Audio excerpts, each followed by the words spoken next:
El Señor les bendiga a todos en esta mañana. Bienvenidos sean una vez más a Crosspoint Español. A los que están con nosotros en esta mañana, gracias por traer la iglesia a esta facilidad. Y a todos los que nos siguen y a los que están viendo esta transmisión, le damos las gracias por su sintonía. Y si usted está entre las personas que nos han mostrado su apoyo a través de los años, yo quiero darles gracias por su fidelidad y por el compromiso que han mostrado a través de las diferentes temporadas que nosotros hemos pasado. Es importante que ustedes sepan que el lenguaje de amor para una persona como yo, para un plantador de iglesias, no es que las personas que lleguen estén llenas de talento.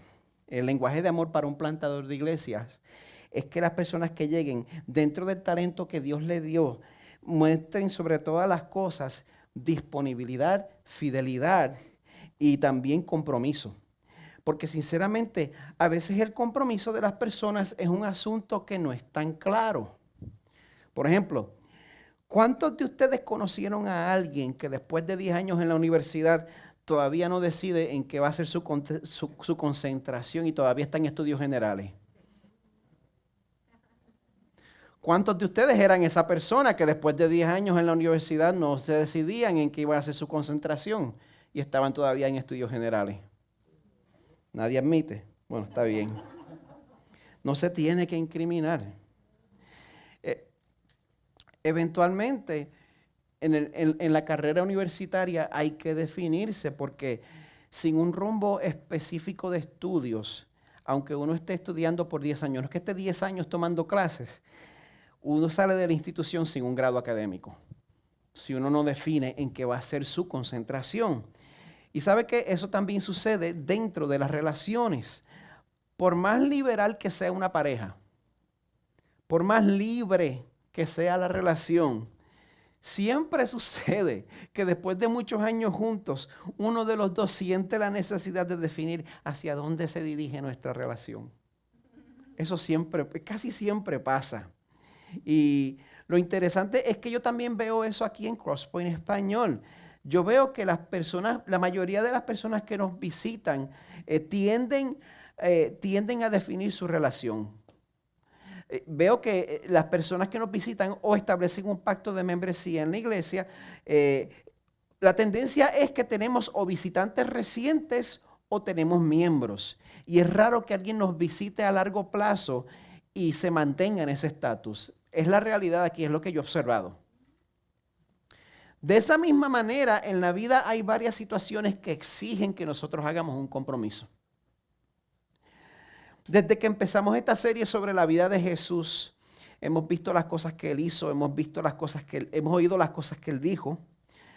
Y esas cosas no nos permiten quedarnos en el limbo en cuanto a Él. No nos dan la opción de tener una opinión neutral sobre la persona de Jesús. Cuando nosotros vemos las señales, cuando nosotros vemos las manifestaciones que hemos visto hasta ahora en esta serie, cuando oímos a Jesús que se llama a sí mismo el Hijo del Hombre en el sentido profético del libro de Daniel, cuando nosotros vemos que Jesús se llama a sí mismo el Señor del día del reposo, nosotros tenemos que procesar lo que la Biblia nos presenta y entonces tenemos que definir si nosotros vamos a aceptar o si nosotros vamos a rechazar lo que la Biblia afirma en cuanto a Jesús.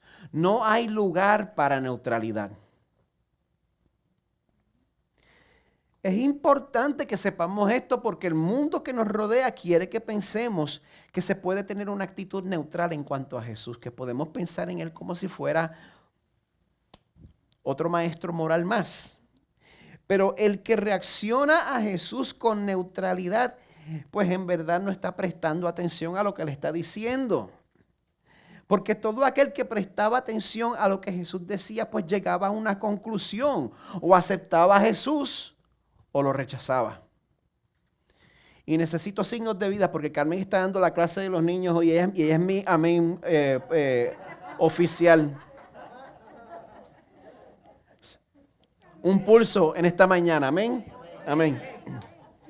Bueno, en el pasaje que nos toca en esta mañana, Pues vamos a ver que esa fue la reacción del pueblo que interactuó con las acciones y las palabras de Jesús. Ellos llegaron a una conclusión. Así que quiero invitarles a que también lean y ustedes también interactúen para que concluyan en sus corazones. Si ven a Jesús como loco, como endemoniado o como hermano. Así que quiero que busquen en sus Biblias en Marcos 3, 20 al 35. Marcos capítulo 3, versos 20 al 35. Nuestra serie, Siguiendo Juntos a Jesús, está basada en el Evangelio según San Marcos. Un evangelio es básicamente una biografía de Jesús. Y los expertos concuerdan con que este evangelio pues son las memorias del apóstol Pedro que fueron dictadas al escritor, a Juan Marcos. Se estima que este evangelio fue escrito alrededor del año 60 después de Cristo. ¿Y saben qué quiere decir eso? Si este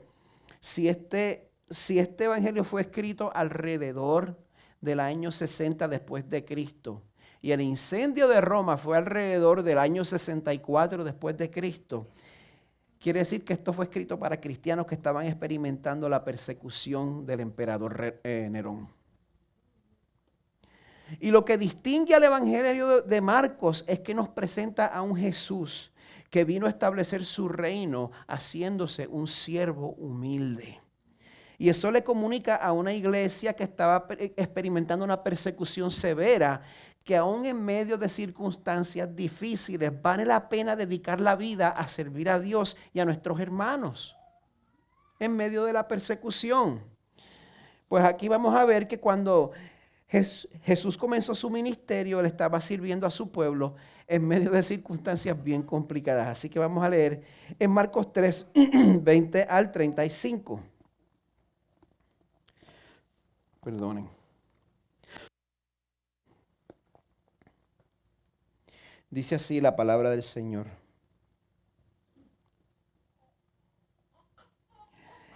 Jesús llegó a una casa y la multitud se juntó de nuevo, a tal punto que ellos ni siquiera podían comer. Cuando sus parientes oyeron esto, fueron para hacerse cargo de él, porque decían, está fuera de sí.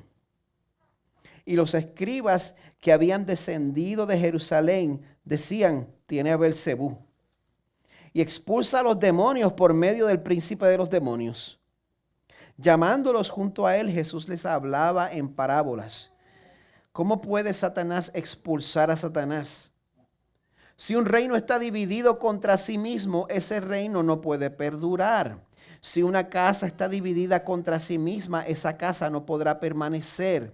Y si Satanás se ha levantado contra sí mismo y está dividido, no puede permanecer, sino que ha llegado su fin. Pero nadie puede entrar en la casa de un hombre fuerte y saquear sus bienes si primero no lo ata. Entonces podrá saquear su casa. En verdad les digo que todos los pecados serán perdonados a los hijos de los hombres y las blasfemias con que blasfemen. Pero cualquiera que blasfeme contra el Espíritu Santo no tiene jamás perdón, sino que es culpable de pecado eterno. Porque decían, tiene un espíritu inmundo.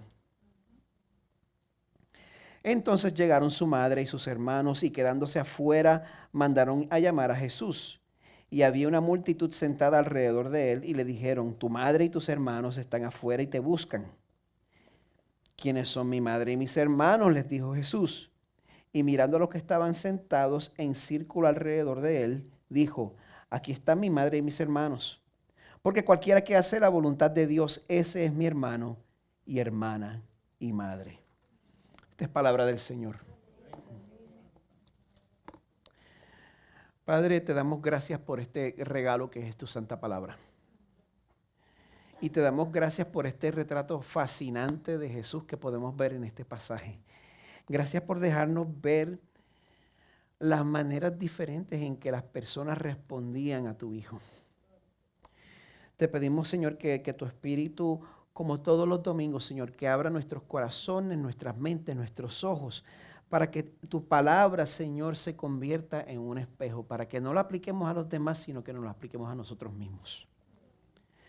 Señor, te pedimos que tu palabra nos muestre cómo es que nosotros respondemos a Jesús, nuestra única esperanza de salvación. Y te pido que nos concedas que todos aquí, todos y cada uno, Señor, no importa quién sea, no importa de dónde venga, no importa cuál sea su primer idioma, que de alguna manera todos aquí respondan, Señor, a Jesús, creyendo y confiando en Él y sometiéndose a Él. Pedimos estas cosas en su poderoso nombre. Amén. El pasaje de esta mañana nos responde una pregunta importante. Pero antes de hacer esa pregunta, yo quiero compartir brevemente un concepto que es importante, otra vez para un plantador de iglesias. El concepto de lo que es el núcleo de una iglesia. Diferentes personas, diferentes organizaciones definen lo que es un núcleo de maneras diferentes, pero yo tuve el privilegio de ver la formación de un núcleo pues surgir de una manera orgánica. Recuerdo que hace exactamente 3 años esta iglesia estaba pasando por una transición bien difícil. Y después de tener varias reuniones cruciales, yo pude tener una idea más clara de quiénes no se iban a quedar con nosotros después de esa transición. Y yo estaba tan ofuscado en la situación, pensando en los que se iban a ir, que honestamente, para mi vergüenza, a mí me faltaba el margen mental para poder identificar quiénes eran parte del grupo de personas con quienes yo sí podía contar. Y por eso yo andaba preguntándome constantemente quiénes son parte del núcleo de la iglesia. ¿Quiénes son parte del núcleo de la iglesia? Hasta que un domingo, después de un servicio, después de recoger, cuando ya no quedaban deberes, lo único que quedaba era la relación de la gente y hablar. Carmen, mi esposa, me señala un grupo de personas que se habían quedado hablando, probablemente discutiendo la situación, buscando cómo solucionar los retos que estábamos a punto de encarar. Y Carmen me dice, mira, esos que están ahí, ese es el núcleo que estás buscando.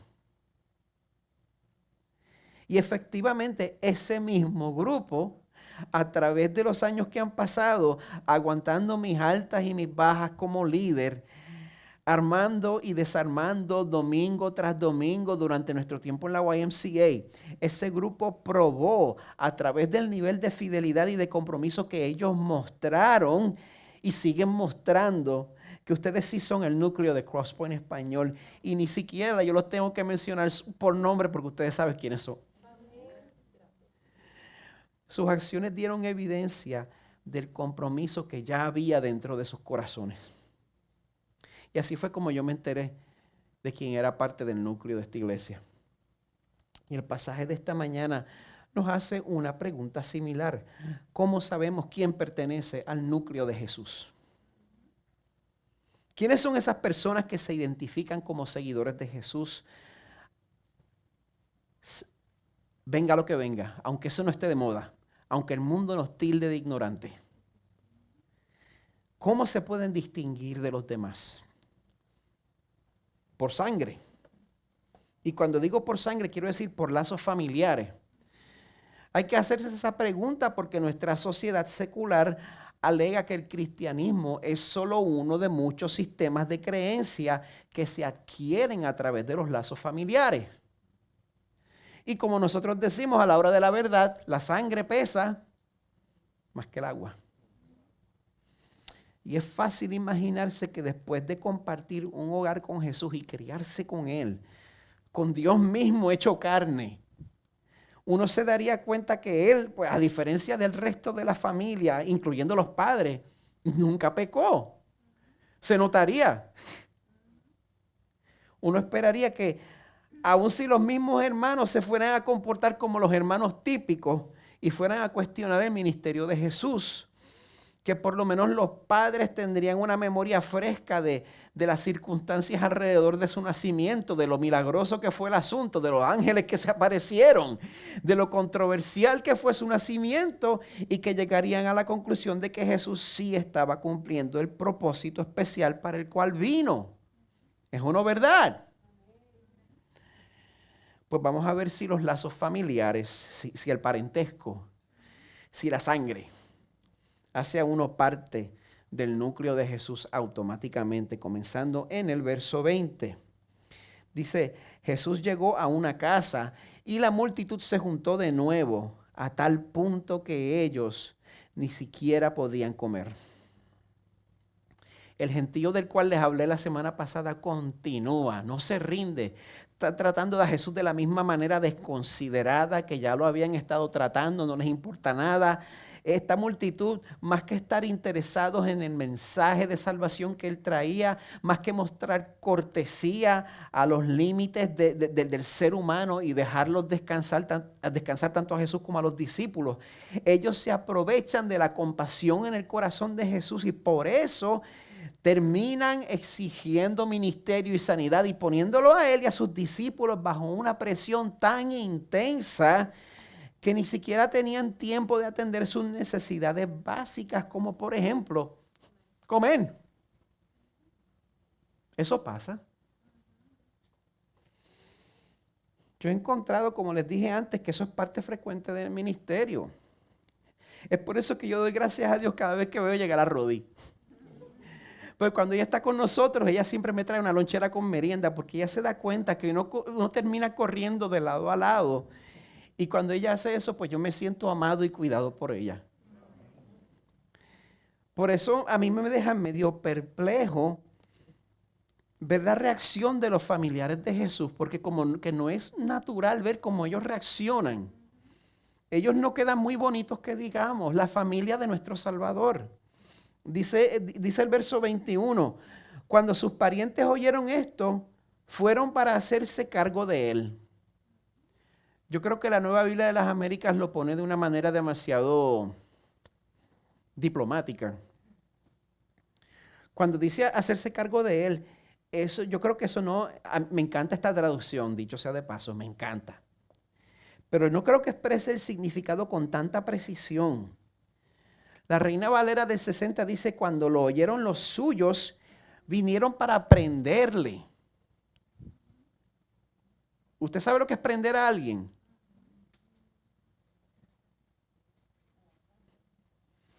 Prender en el sentido de amarrar a alguien, no prenderlo, no encender, capturar. Las palabras cambian de significado con el paso de los años. No en el sentido urbano de la palabra. La Nueva Traducción Viviente dice, cuando sus familiares oyeron lo que sucedía, intentaron llevárselo. O sea que es un poquito más que solamente hacerse cargo de él. El plan de ellos no era hablar con un adulto de más o menos 30 años de edad y tratarlo con la dignidad que se merecía. Ese no era el plan de ellos. El plan de ellos era tratarlo como un niño al frente de la muchedumbre y llevárselo a la mala. Este no se sabe cuidar, vente. Porque como dice el resto del verso 21, está fuera de sí. Se ha vuelto loco. ¿Cuánto creen ustedes que ellos confiaban en el ministerio de Jesús en ese momento? ¿Cuánto de la naturaleza divina creen ustedes que ellos veían en ese momento? La familia de Jesús había llegado a la conclusión de que él había perdido su mente. Y parece que en ese momento, al ver cómo él estaba desenvolviéndose, en vez de maravillarse de él, se estaban avergonzando de él. En buen puertorriqueño estaban abochornados. Y como nosotros vamos a ver luego en este pasaje, este grupo de familiares incluía a María. Pero hay familias que les gusta actuar de esa manera. Yo me los imagino, bueno, quizás para ustedes él es el Mesías, pero para nosotros él es Chubito.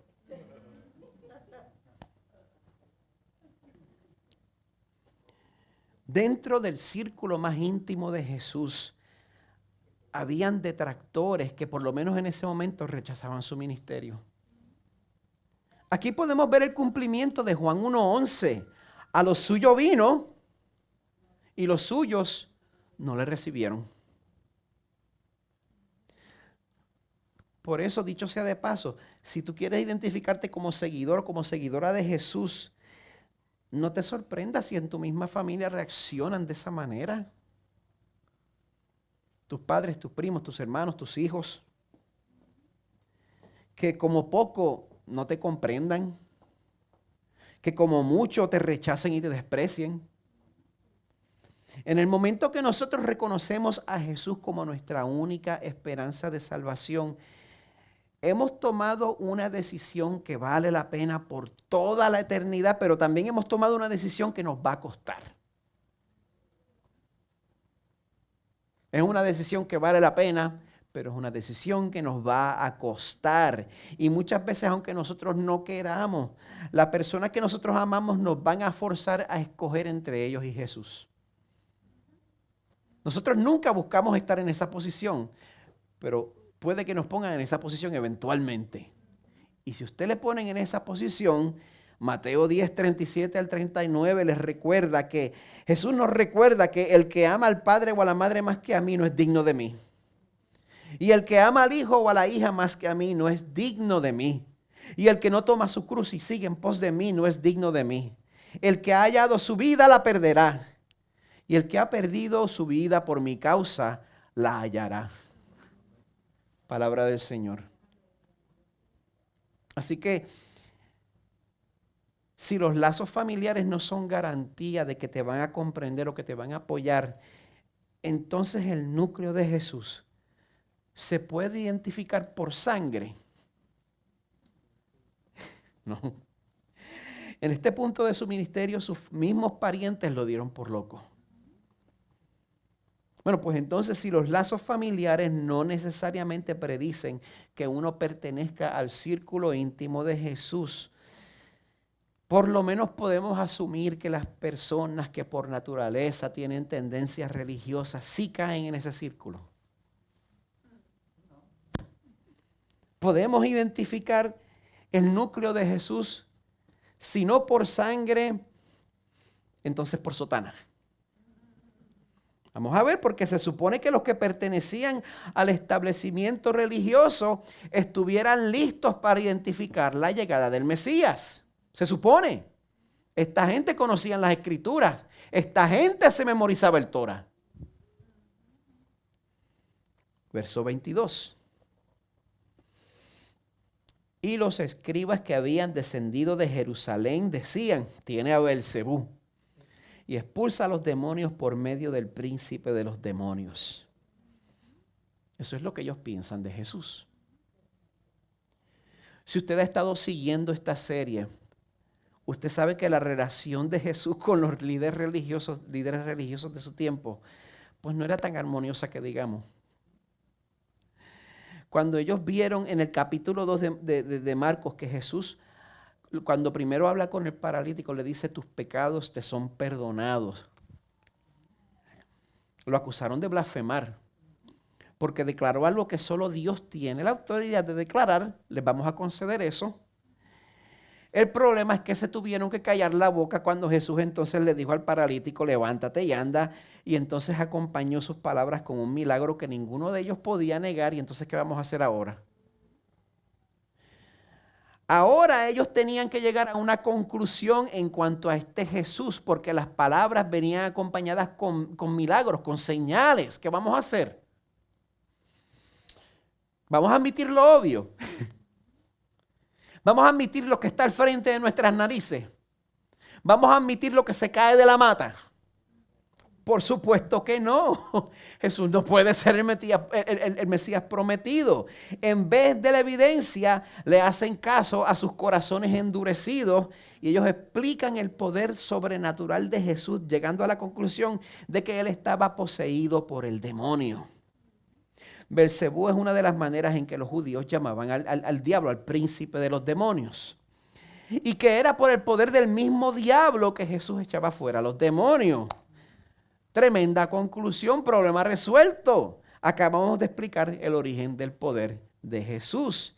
Y ahora pues este gentío que es fácil de manipular puede volver a seguirnos a nosotros. Y en ese momento Jesús les deja saber que lo que ellos estaban diciendo pues no hacía ningún sentido. Verso 23. Llamándolos junto a él, Jesús les hablaba en parábolas. ¿Cómo puede Satanás expulsar a Satanás? Si un reino está dividido contra sí mismo, ese reino no puede perdurar. Si una casa está dividida contra sí misma, esa casa no podrá permanecer. Y si Satanás se ha levantado contra sí mismo y está dividido, no puede permanecer, sino que ha llegado su fin. ¿Ustedes están oyendo lo que ustedes están diciendo?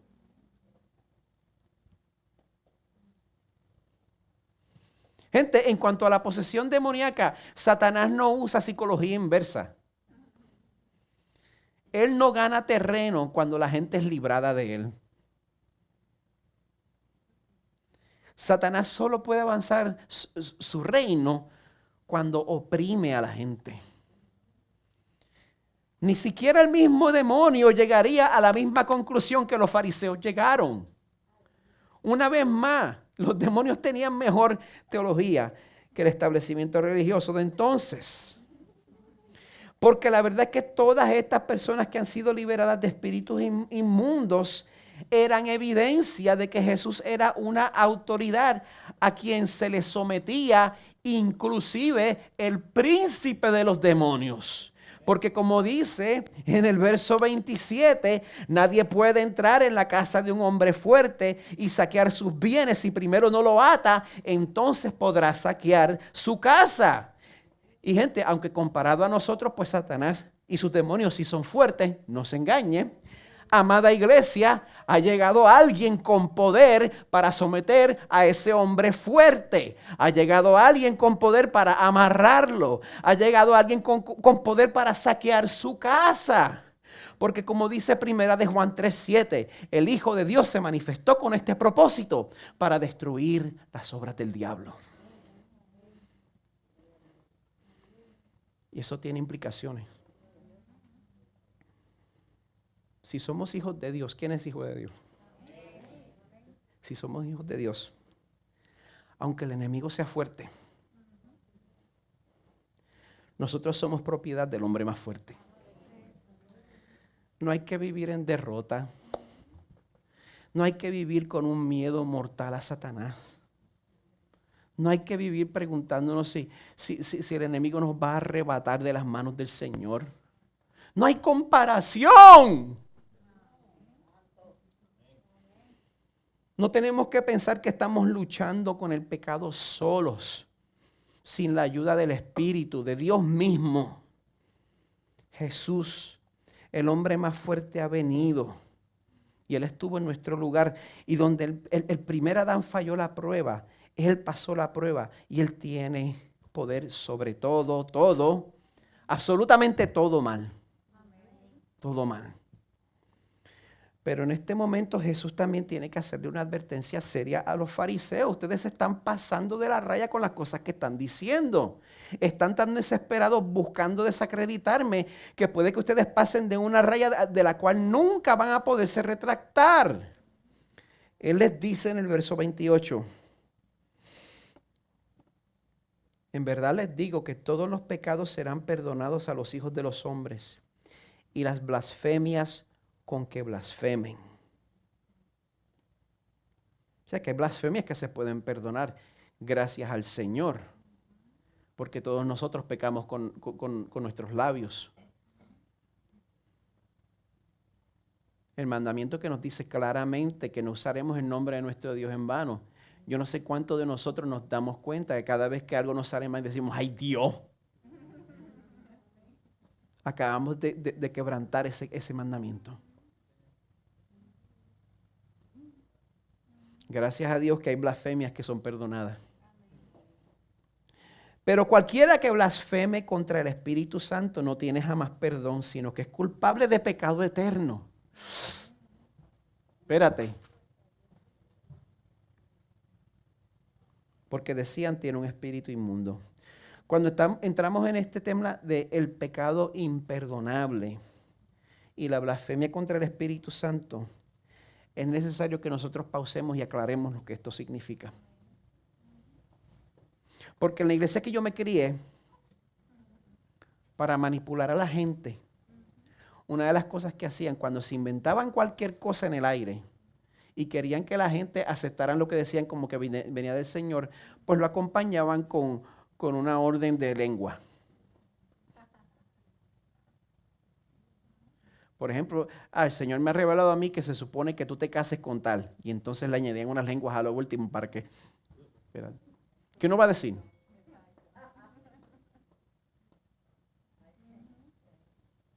Acompañaba las cosas que decían hablando supuestamente lengua. Y si alguien se atrevía a cuestionar lo que habían dicho, respondían diciendo, mira, eso es blasfemia contra el Espíritu Santo. Y eso es un pecado imperdonable. Eso es una manera perfecta de manipular a la gente y mantenerlos apresados en el temor.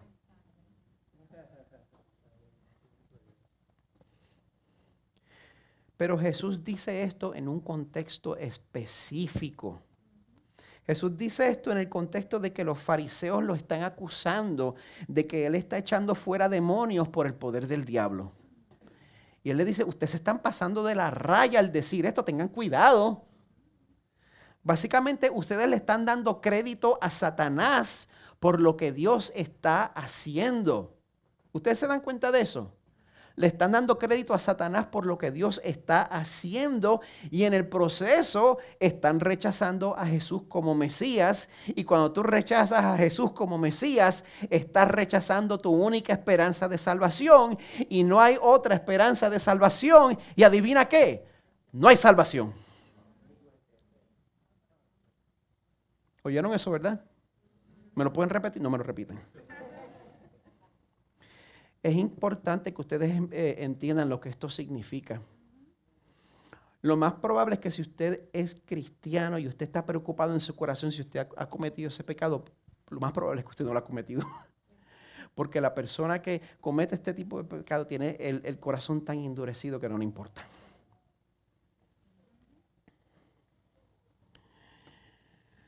Lo más triste de todo es que es posible ser un religioso profesional y rechazar la única esperanza de salvación que existe. Así que, si usted se pregunta si el núcleo de Jesús se puede identificar por sotana, pues imagínese, la respuesta también es no. Los fariseos, los faris, lo dieron por endemoniado. Y cuando ellos hacen eso, ellos rechazaron la única opción que tenían para ser salvos. En las palabras del mismo Jesús, en Juan 14, 6, yo soy el camino, la verdad y la vida. ¿Quién viene al Padre si no es a través de Él? No hay otra opción. No hay otra opción para otro grupo étnico. Nadie viene al Padre si no es por Él.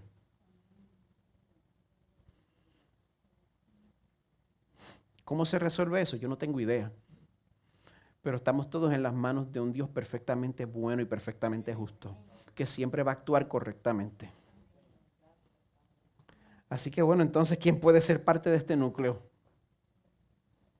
Bueno, en esta próxima sección, Jesús mismo identifica su núcleo. Después que los parientes de Jesús llegaron a la conclusión que él se había vuelto loco, dice el verso 31. Entonces llegaron su madre y sus hermanos y quedándose afuera mandaron a llamar a Jesús. Y había una multitud sentada alrededor de él y le dijeron, tu madre y tus hermanos están afuera y te buscan. ¿Quiénes son mi madre y mis hermanos?, les dijo Jesús. Y mirando a los que estaban sentados en círculo alrededor de él, dijo, aquí están mi madre y mis hermanos. Porque cualquiera que hace la voluntad de Dios, ese es mi hermano y hermana y madre. Amada iglesia, nuestra actitud hacia Jesús deja ver al mundo si somos parte de su círculo. Por eso yo les pregunto, ¿cómo ves a Jesús? ¿Qué es Él para ti? Es imposible reaccionar a Él neutralmente. Para ti, Él es loco, endemoniado o tu hermano. Lo demuestran tus acciones y prioridades.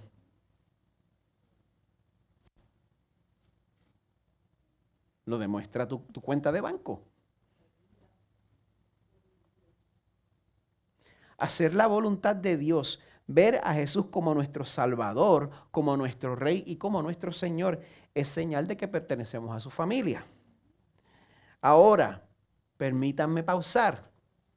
Es importante que nosotros entendamos correctamente qué significa hacer la voluntad de Dios. Porque tampoco quiero que ustedes salgan de aquí creyendo que nosotros podemos ganar acceso al núcleo de Jesús a través de nuestras buenas obras y a través de nuestra disciplina personal. Porque Gálatas 2:16 nos dice, el hombre no es justificado por las obras de la ley, sino mediante la fe en Cristo Jesús. También nosotros hemos creído en Cristo Jesús para que seamos justificados por la fe en Cristo y no por las obras de la ley, puesto que por las obras de la ley los judíos serán justificados. No dice eso. Puesto que por las obras de la ley los que la cumplan serán justificados. No.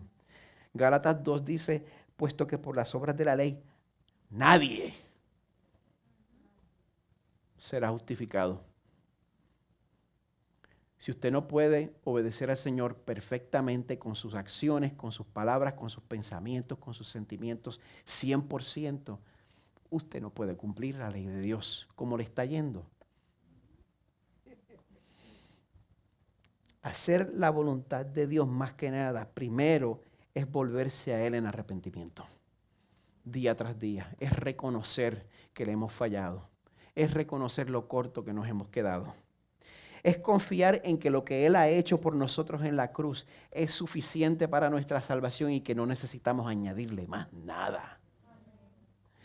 Entonces, vivir para Él en agradecimiento y con el poder que Él nos da para obedecerle. Una diferencia grandísima. En esas circunstancias, ¿sabe qué? A Jesús le deleita que nosotros acudamos a Él para que nos salve y que le obedezcamos en agradecimiento. Eso a Él le agrada. Eso es que hagamos su voluntad, aunque sea por la millonésima vez que estamos llegando donde Él pidiéndole perdón por la misma vaina. A Él le complace. En su libro titulado Manso y Humilde, el autor Dane Ortlund nos explica que a Jesús no le molesta que nos volvamos a Él arrepentidos, aunque sea la millonésima vez. Él escribe, Jesús no se pone nervioso ni frustrado cuando acudimos a Él en busca de un nuevo perdón, de una nueva misericordia, con angustia, necesidad y carencia. Ese es precisamente el punto, es lo que vino a curar. Él se hundió en el horror de la muerte y se lanzó al otro lado para proporcionar un suministro ilimitado de misericordia y gracia a su pueblo. Amado, has acudido a Jesús para salvación.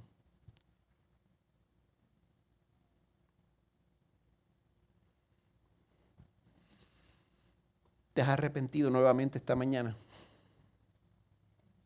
Eso va para todo.